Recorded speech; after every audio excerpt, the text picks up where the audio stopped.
We've just received breaking news from Buckingham Palace. A formal statement has arrived, and here is what it says.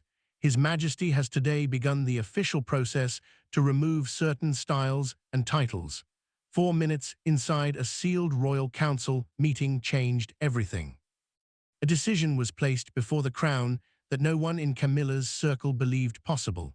Catherine was formally granted the title of Queen Consort, stripping away the position Camilla had spent years fighting to hold. The most shocking moment followed almost at once. As the wording of the ruling was read aloud, Camilla's face went pale and she collapsed before anyone in the room could react. Before we examine what this means for the royal family, make sure you subscribe so you never miss an update.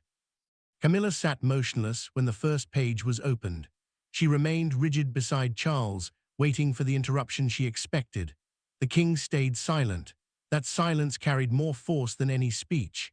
In this dramatized account, the Royal Council, the senior body advising the sovereign on constitutional and ceremonial matters, had approved a royal settlement transferring the Queen Consort title from Camilla to Catherine. The settlement was the written instrument that gave the decision its force, and its meaning was unmistakable. The role Camilla had defended for years was being taken from her. Catherine kept her eyes lowered as the words continued. She did not smile, lean forward, or show any sign of triumph. William watched her closely and understood why. Her elevation was arriving through another woman's public humiliation, and there was no clean way to separate the two. Across the table, Camilla kept searching Charles's face for any sign of resistance. He offered none. The monarch's hands remained still, and with every passing second her confidence drained away. Then the clerk reached the decisive sentence. Camilla's fingers tightened on the edge of the table. She pushed her chair back, tried to stand, and suddenly lost her balance. Aides rushed toward her as the room erupted from silence into confusion. Charles stood several feet away, visibly stunned. Catherine remained beside William, shaken by the human cost of what had just been announced. William's attention then fell on a notation near the bottom of the document. The transfer had been prepared before that morning's meeting. This was not a sudden vote born of argument in the room. The outcome had already been shaped before Camilla arrived, believing she could still stop it. As aides helped her toward the door, she turned once toward Charles. Her voice was weak, but the words landed with brutal clarity. "You knew." Once that accusation reached the king, the question was no longer simply why Catherine had been elevated. It was how the people closest to Camilla had allowed her to walk into that chamber believing she was safe. The council may have changed a title, but what it truly shattered were 3 relationships built around the same crown. Camilla saw humiliation. Catherine felt the terrifying weight of an honor she had never expected to receive this way. And Charles faced the one consequence no royal document could soften, the knowledge that his wife believed he had abandoned her. Behind the titles stood 3 people, each staring at the same decision and seeing an entirely different kind of loss. Camilla had spent years believing the Queen Consort title represented more than ceremonial rank. To her, it was proof that the long years of controversy, rejection, and public resistance had finally ended in acceptance. The place beside the sovereign carried symbolic weight because it told the country she had not merely survived royal life, she had been formally accepted within it. Losing that place so suddenly therefore struck at something far deeper than protocol. Catherine felt the opposite pressure. She had always understood that greater responsibility would eventually come beside William, but she had imagined the transition arriving gradually, not through another woman's collapse. In a private side room, she turned to the prince and spoke carefully. She did not want her elevation remembered as the moment Camilla was destroyed. William listened, then answered that rejecting the decision now could create another crisis and suggest division inside a family already under intense strain. Charles carried the hardest conversation alone. When he entered the quiet room where Camilla was recovering, she did not reach for him. She turned toward the window instead. He stepped closer and offered his hand. She pulled hers away. "Why didn't you tell me?" The king hesitated. Then, in a private conversation later documented for the palace record within this dramatized account, he admitted he had known a change of position was under discussion. He insisted, however, that he had not been shown the final wording that transferred the title immediately. Camilla looked back at him with wounded disbelief. Whether he knew every detail no longer seemed to matter. He had known enough to understand danger was coming, and he had still let her enter that chamber unprepared. William faced Catherine again later that evening with something even more troubling. He had reviewed the council dossier, the formal collection of briefing papers used to support the decision, and discovered that objections to Camilla's continued authority had been gathering for months. This had not begun that morning. It had been building quietly behind closed doors. Then one detail caught Catherine's attention. The same date appeared beside several objections. It belonged to a private Windsor ceremony that almost no one outside the inner household knew had become contentious. To understand why that date frightened the palace so much, the story must return to the moment when a quiet disagreement stopped being private and became the trigger for Camilla's downfall. Every royal crisis has a moment that looks insignificant until history circles back to it. For this one, that moment came inside Windsor Castle during a closed ceremonial rehearsal 3 months earlier. There were no cameras, no cheering crowds, and no public announcement. Just Camilla, Catherine, William, and a disputed instruction involving the future of the crown. What happened during those few private minutes would later become the single incident the council used to justify everything. Camilla entered that rehearsal expecting one thing to remain untouched, her place beside the crown. The private session had been arranged to settle ceremonial precedents for future state occasions and to decide who would carry certain responsibilities if royal duties shifted suddenly. In simple terms, ceremonial precedence determines who stands where, enters when, and represents the monarchy at key moments. Catherine's responsibilities were already growing beside William, but the Queen Consort believed that growth would happen beneath her existing authority, not through it. Then the instruction came. Camilla ordered Catherine removed from the principal consort position in the formation and moved further back. Her voice stayed controlled, but the meaning was unmistakable. There can only be one queen beside the crown. William reacted immediately. He challenged the instruction before the room could move on, arguing that the approved arrangement had already reflected Catherine's future responsibilities. The prince understood that this was not simply about where someone stood during a rehearsal. It touched the succession itself, because ceremonial roles often signal how authority is expected to pass from one generation to the next. Catherine quietly asked him not to escalate, but the humiliation was already there.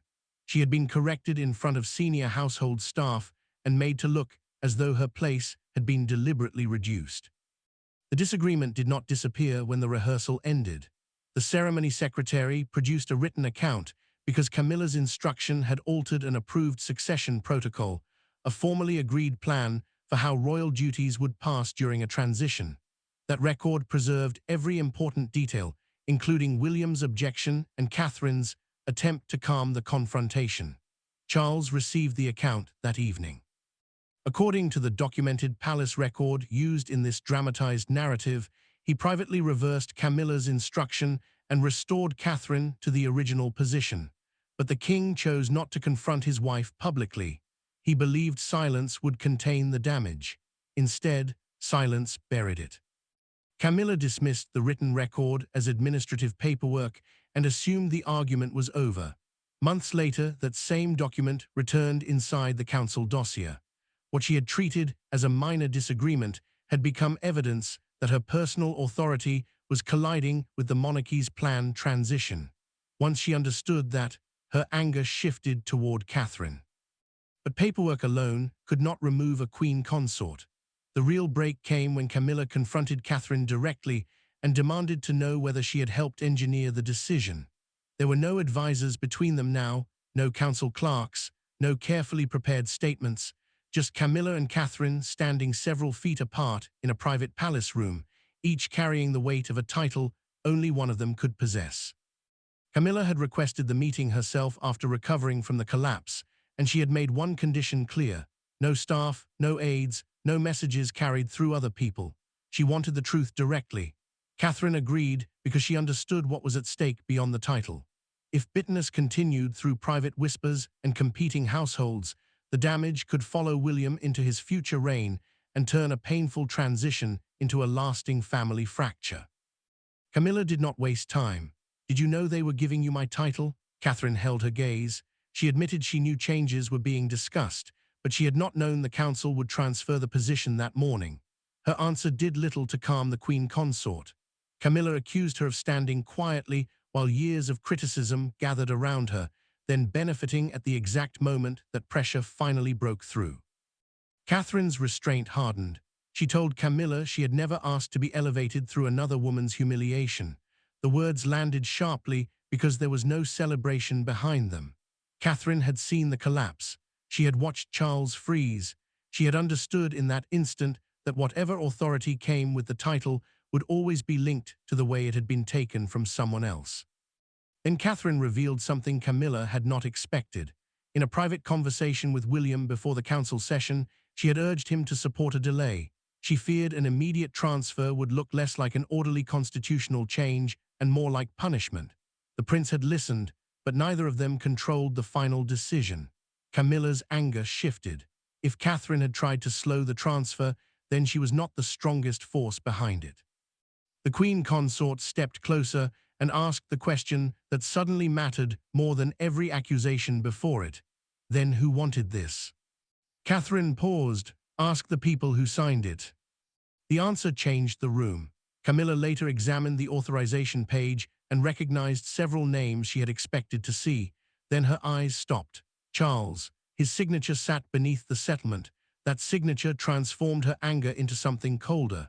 Because if the king had authorized the settlement, then the real battle had never been between two women.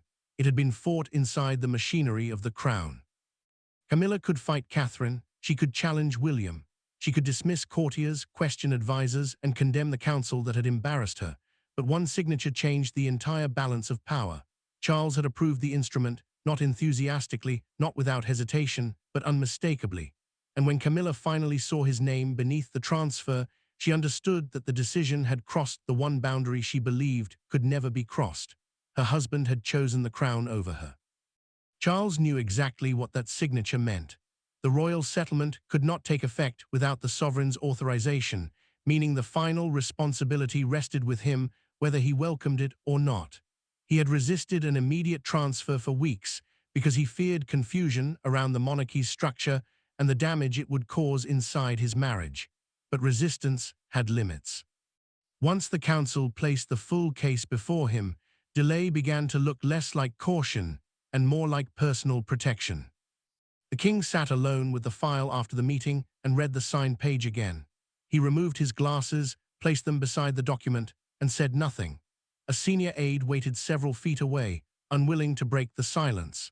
Charles finally admitted that protecting Camilla indefinitely would create a deeper problem if he appeared willing to preserve her position despite growing constitutional objections. His loyalty as a husband could be seen as stronger than his duty as monarch. The council's argument had gone far beyond the Windsor confrontation. Catherine had already been carrying more public responsibility, absorbing greater ceremonial pressure, and standing beside William as his future role expanded.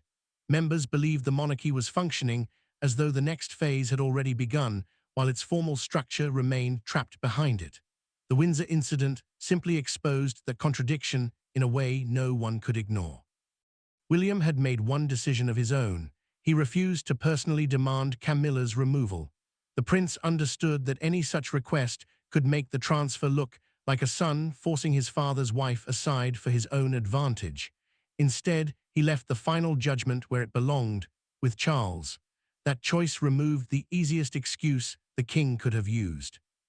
Camilla understood the cruelty of that truth almost immediately. Catherine had not forced the outcome. William had not issued an ultimatum. The council had built the case, but Charles had given it life. And once his signature settled the title, everything else began to move.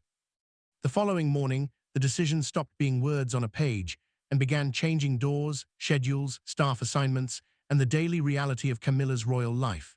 The cruelest part did not arrive in the council chamber. It came the next morning through small changes that were impossible to ignore. A briefing folder no longer arrived. A ceremonial meeting disappeared from Camilla's schedule. Staff who once waited for her direction were suddenly answering to another office. Nothing dramatic was shouted. No one slammed a door.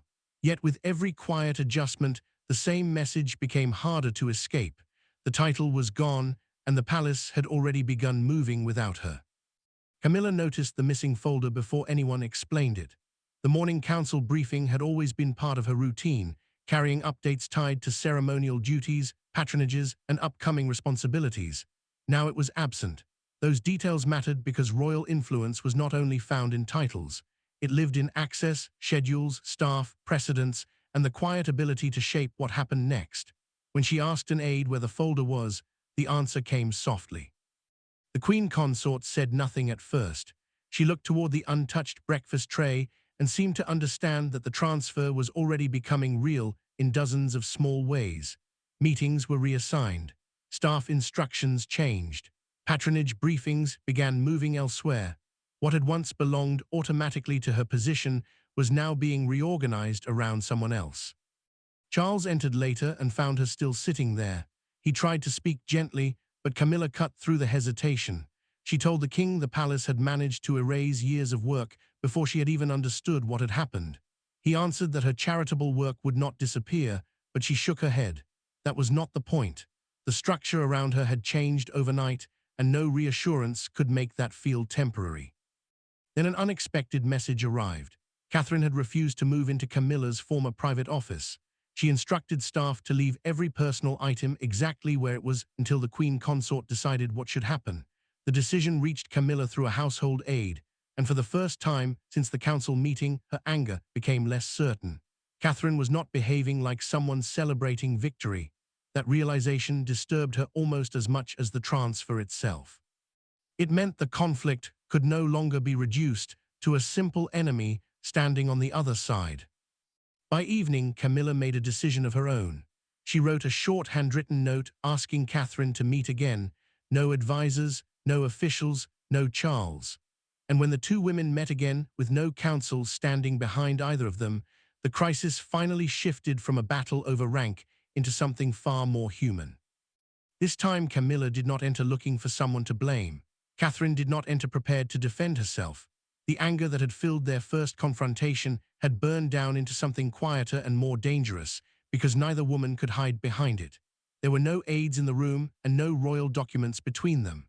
For the first time since the council's decision, the former holder of the title and the woman inheriting it spoke not as symbols, but as two people.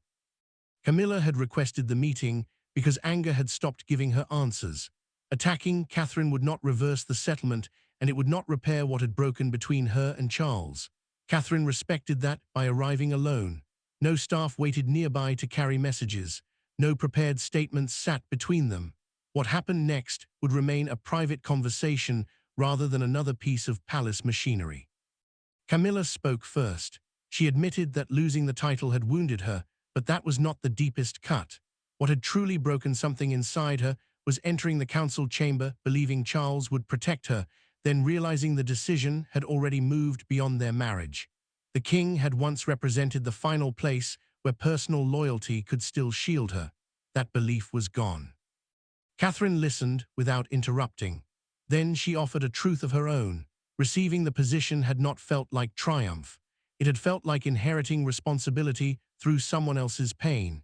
She knew every future appearance would be measured against the moment Camilla collapsed, and every success could be interpreted as proof that one woman had risen because another had fallen. Camilla finally asked the question she had been carrying since morning.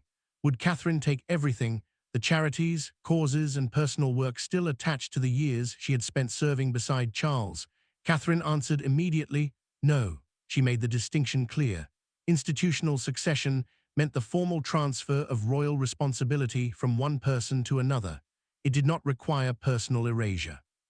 Camilla could continue the causes that had become part of her identity, and Catherine had no intention of turning transition into punishment. The answer changed something. Before leaving, Camilla reached for a handwritten set of private notes she had prepared over years in the role. They contained warnings, pressures, and small lessons no official briefing could explain. She handed them to Catherine without ceremony. It was not surrender, but it was acknowledgement. The transfer would stand, and with that private understanding finally reached, the palace had room to move forward. The family had found a fragile peace behind closed doors, but outside the palace gates, Britain was only just discovering what had happened. By sunrise, the private crisis belonged to the world. Phones lit up. Broadcasters abandoned scheduled programming. Newspaper editors tore apart finished front pages. What had begun as a closed council decision was now being interpreted as a judgment on two royal women and the future direction of the monarchy. Yet among thousands of headlines, one image captured the moment more powerfully than any commentary: Catherine entering the palace, while Camilla's car quietly departed through another gate. Buckingham Palace released the formal announcement soon after, confirming that Catherine had assumed the Queen Consort title as part of a wider royal transition. The phrase sounded controlled, but its meaning was enormous. This was no temporary adjustment. The title had moved, the ceremonial balance had changed, and the monarchy was publicly acknowledging a transfer that had already transformed life behind palace doors. William watched the first television reports beside Catherine without saying much. The prince heard commentator after commentator describe her elevation as a victory, but he knew how deeply she rejected that language. Catherine had not entered the new role celebrating Camilla's loss. She had entered it carrying the knowledge that every headline about her rise would also reopen the story of another woman's collapse. Camilla watched the same coverage privately. She remained composed until one presenter described her years beside Charles as an era abruptly closed. The words struck harder than expected. She had already accepted that the title would not return, but hearing her time in the role reduced to a finished chapter made the loss feel public in a way the council chamber never had. What had once belonged to private grief was now being discussed by millions. Then one front page came to define the day. Outside Victoria Station, a special evening edition appeared with two enormous words across the top: "A New Queen." Beneath them sat side-by-side photographs of Catherine entering Buckingham Palace and Camilla leaving earlier that day. The contrast was brutal. One woman appeared to be moving toward the center of royal life, while the other seemed to be moving away from it. Outside the palace, the mood was just as divided. Crowds gathered behind the barriers, some holding photographs of Catherine, others openly expressing sympathy for Camilla. There was excitement, but also discomfort. Britain was not watching a simple celebration. It was watching succession, loss, ambition, duty, and family pain collide in public. Inside, the palace prepared one final appearance. The title had been transferred. The country had delivered its reaction, and only one thing remained. The family had to show what the decision actually meant when they stood together afterward. In the end, there was no reversal, no last-minute intervention, no hidden clause returning the title to the woman who had lost it. Catherine remained Queen Consort. Camilla accepted that her chapter in that role had closed, and Charles was left carrying the cost of choosing monarchy over marriage when the two could no longer be protected equally. But the final meaning of the crisis was not found inside the council document. It appeared in what each person chose to do afterward. Camilla understood first that the transfer was final. The palace confirmed Catherine's position permanently, while the former Queen Consort retained carefully defined charitable and family responsibilities without the title she had once believed completed her royal journey. That distinction mattered because it allowed her work to continue even as her constitutional position ended. Charles made no attempt to reverse the settlement, confirming that his signature had been a final decision rather than an act of temporary pressure. The king met Camilla privately before the family's first appearance following the announcement. He apologized for allowing duty to turn into secrecy and admitted that he should have told her how serious the council's discussions had become. She listened quietly before answering with the truth that had haunted the entire crisis. Losing the title had hurt, but discovering that he had been afraid to tell her what was coming had hurt more. Charles could not defend himself against that. He simply accepted it. Catherine approached Camilla shortly afterward, with none of the triumph outsiders had attached to her rise. The two women stood together without advisors between them. Camilla noticed a small fold in Catherine's sleeve and straightened it almost instinctively. "Carry it better than I did." Catherine thanked her softly. There was no dramatic embrace and no sudden rewriting of everything that had happened. The gesture meant something stronger. Both women had accepted the reality of the transfer, without pretending the pain had disappeared. William understood the wider meaning as he watched them prepare to step forward together. The prince realized that this had never truly been about replacing one woman with another. The monarchy had accelerated its next generation before circumstances forced a harsher transition. Catherine had gained authority, but with it came pressure. Camilla had lost rank, but not every part of the life she had built. And Charles had preserved the crown at a personal cost he could never completely undo. The council handed Catherine the title, but no one walked away victorious. One woman surrendered the position she had fought years to reach. Another accepted a crown-shaped burden she could no longer postpone. And a king discovered that protecting the monarchy sometimes means living permanently with the wounds created by the choice. The transfer was complete, the old chapter was closed, and the crown had chosen its future. Thanks for watching. Please don't forget to like and subscribe, and we will see you next time.